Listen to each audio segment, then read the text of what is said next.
first park I'm covering is going to be Nuka Town, USA. And Nuka Town, USA kind of serves as a central hub for everything Nuka World. It has all the headquarters, I guess you would say, for all the different gangs, which the Parlor's one for the operators. You have Cappy's Cafe, which is where traders are. The Nuka-cade, which is where you can play games and win special weapons there, like the paddle ball, which is kind of cool, I guess. You have Fist Top Grill, which is where your home base is while you're in Nuka Worlds. There's a lot of stuff to see here in Nuka Town, so let's get started. I guess the first place we're going to be visiting is going to be the Parlor, which is where the operators do all their operations, I guess. Alright, so this place is currently empty because of a certain series of events that happened in the storyline. I've never actually been in here. I wasn't here very often because I didn't really side with these guys. There's a lot of corpses in here, as I said. Certain events happened. Coca-Cola. Might as well take those out. Let's see what there is to see. Doesn't seem like there's much. There's a napkin. Let's see if there's any actual text or anything I can read in here.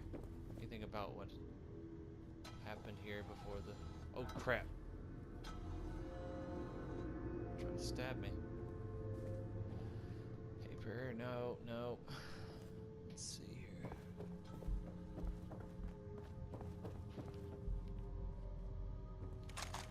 There's a lot of ammo here because, you know, they're raiders, so they're constantly violent.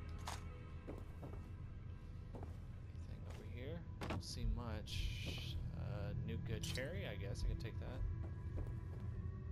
Not seeing much to... Oh my gosh, there's a quartz. Okay. Maybe this is something we can read. Performance list.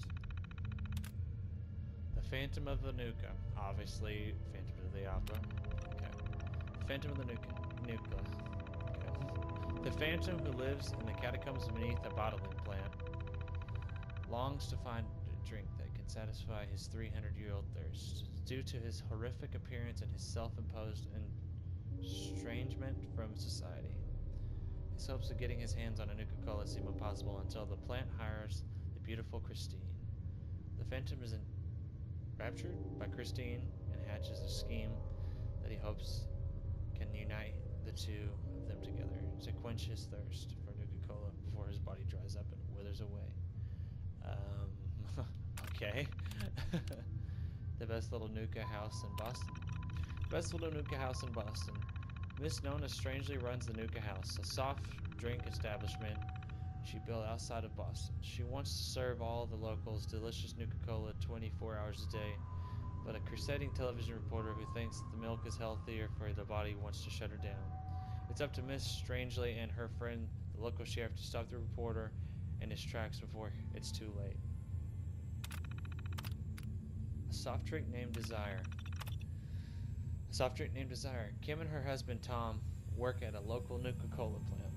Tom and Kim are responsible for coming up with new flavors, but have been stuck for over a month. If they don't come up with a new flavor soon, they are afraid they'll both be fired. Enter Vivian, Kim's sister from small town Mississippi. With her southern charm and her bigger-than-life personality, she moves in with Kim and Tom, looking for a better life in the big city.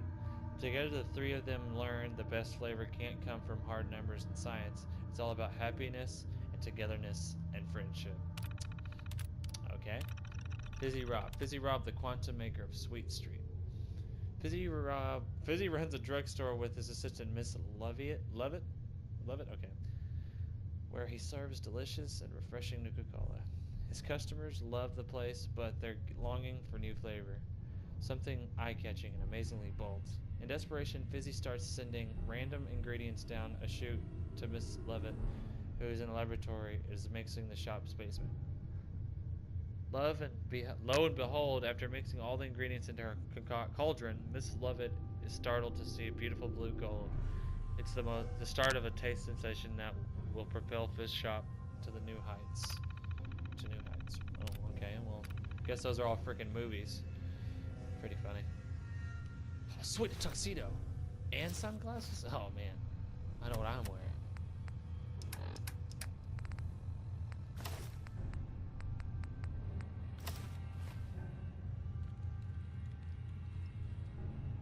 Sweet. I can dress up nice and be exploring this place. Let's see. There's gonna be some more to see.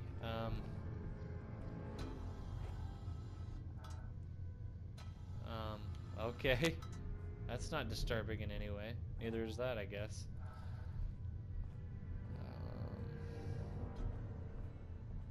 Seems like the operators are kind of screwed up here.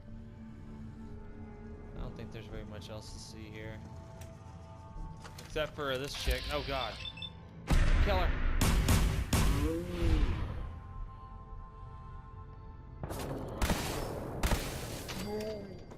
No. Hashtag dead. No.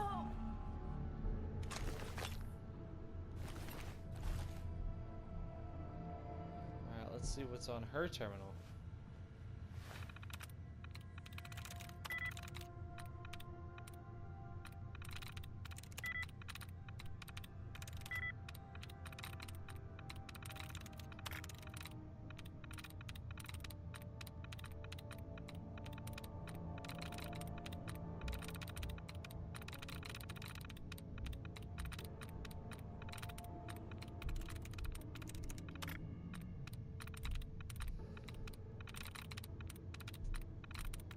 This doesn't take too long. Got it. Okay, we got it. Formula test notes. First go on the formula was a flop. The subject William supplied me with turns out he was a jethead. Pretty sure that's what caused the reaction to the formula that he suffered.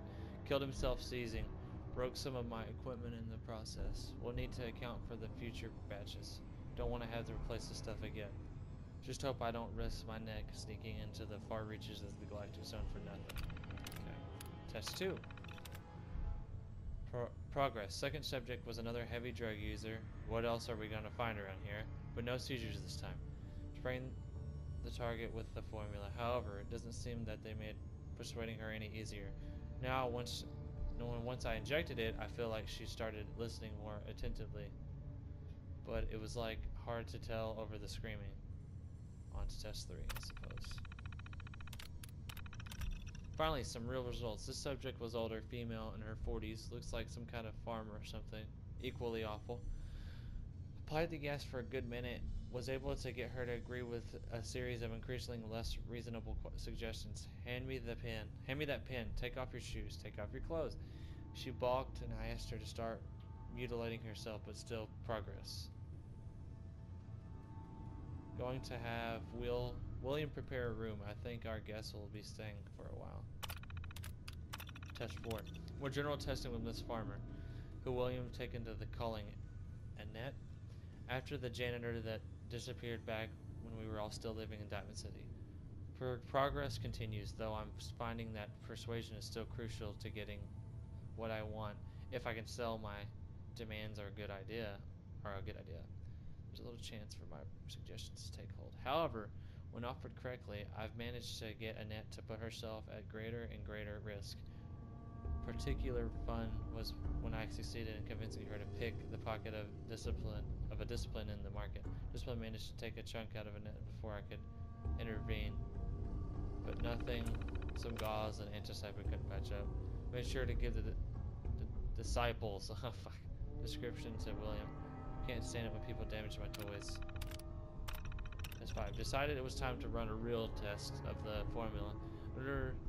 I'd order Annette to give a task outside the parlor, unsupervised, give her the chance to run and see if she'd actually return.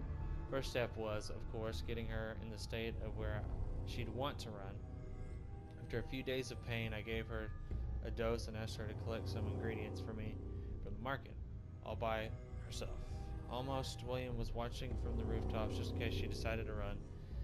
And so we sat a minute, 2 minutes, 3, waiting in the parlor with Mags. I could see the disapproving frown start at the corners of her mouth.